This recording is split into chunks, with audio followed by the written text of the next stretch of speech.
Allow me at this moment in time to respond to the issue of having a post of an evangelist in the SDA. I think this one, I have to begin with this one because with one of our member, an evangelist, Marufu, who has engaged in a discussion with Mr. T Chiwenga. I was thinking indeed and prayerfully if we really have a position of an evangelist in SDA. So I had to look for other sources over the internet, some books, church documents as well, and what I've observed for about 25 to 30 years I've been in the SDA church. Well, when I looked for some material on the internet, I just typed, is there a position of an evangelist in SDA? The response that I got reads like, yes, while not a formal ordained office, evangelism is a vital aspect of the Seventh-day Adventist Church, and individuals are often called to serve as evangelists, particularly through public evangelistic meetings, personal witness, and media. Okay, so from this response alone, the internet, which is not primarily an SDA source of evidence, actually it was an AI overview which gave me this response. It actually acknowledged the presence of an evangelist in the Seventh-day Adventist against the claims by being peddled and being made by Apostle T Chiwenga. And I liked the response in the sense that it focused on the mission statement of the church, which we can summarize by the keyword evangelism. And evangelism, is stated by the AI response, is the vital aspect of the Seventh-day Adventist Church.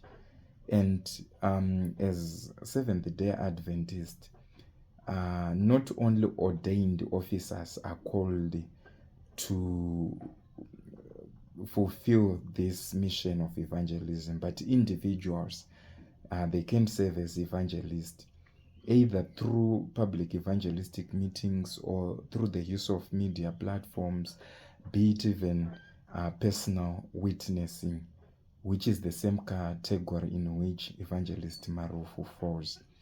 Unfortunately, or fortunately, in our church documents, we do not have the title evangelist, but we acknowledge the fact that they are evangelists whom we use the title lay.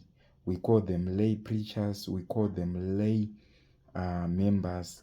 In some parts of the country, especially here in Zimbabwe, we usually call them lay evangelists. Some of them, they concentrate on print media alone. We call them literature evangelists, and they go under a certain training on how to use the printed pages as a form of evangelism. So to respond to Apostle T Chiwenga's assertion, I would confidently say that we have that position of an evangelist, though it's not a formally ordained office, but we acknowledge it. We might not call that particular person an evangelist in the same sense or view as other Christian believers.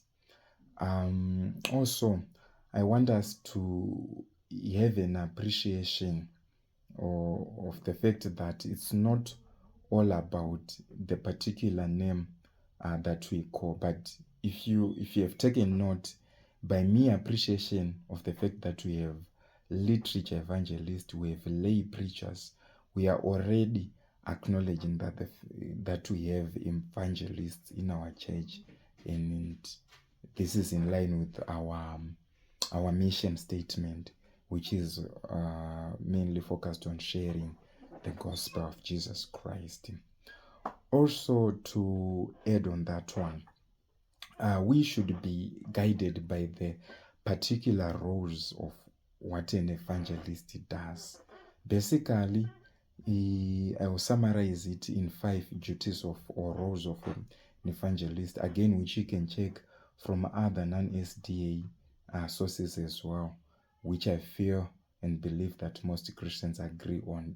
Generally, an evangelist is someone who is responsible for proclaiming the gospel, specifically the gospel of Christ. Number 2, is involved in public meetings. And as Adventists, this is our core business. We organize public evangelistic meetings in various settings like tents, auditoriums, even open air locations.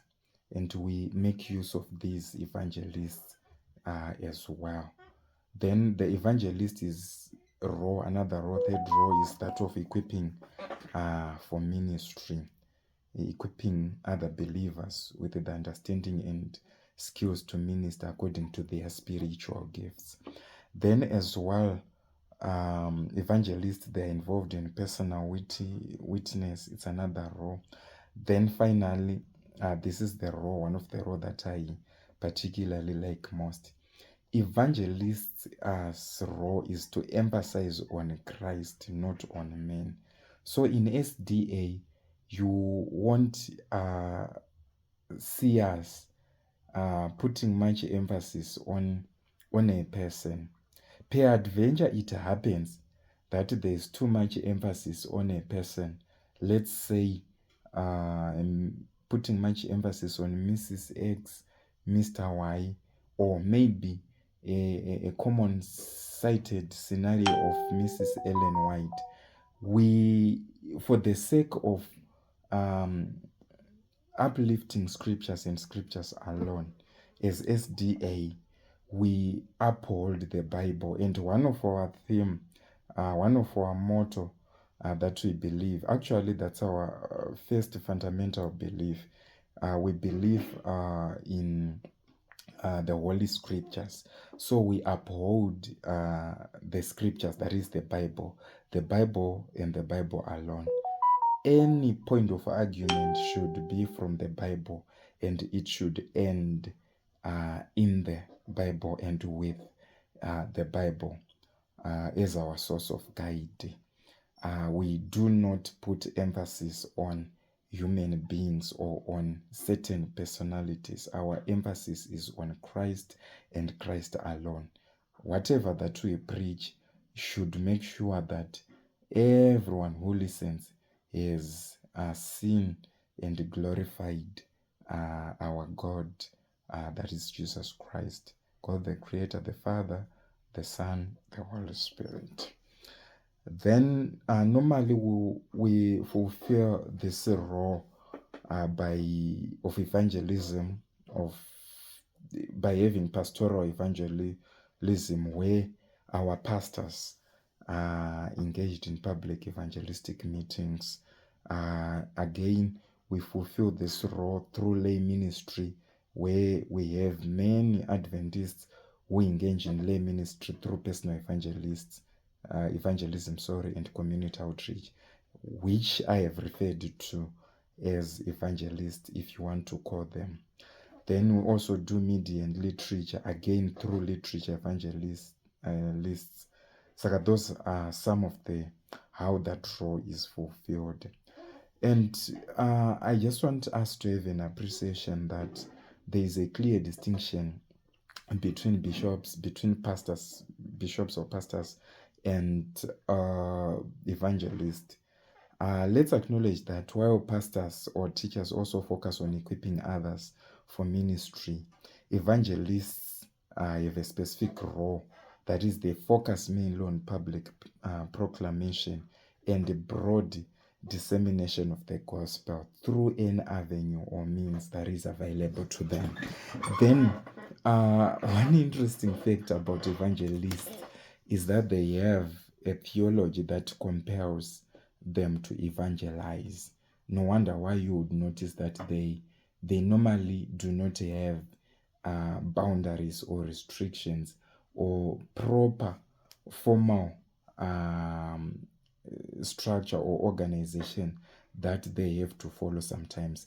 This explains why you would notice that it would be easier for anyone like the respected Mr. Apostle Chiwenga to do a debate, according to him, with any person like Evangelist Marufu without the church acting. As I'm going to explain in another reaction video, if the claims by Apostle Marufu to have the higher officers in the church, he has to go through some formal procedures. And as Adventists, we believe in order, for the God that we serve is the God of order.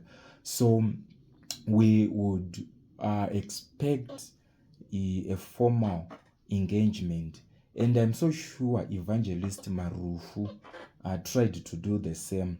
He did not engage you formally through social media.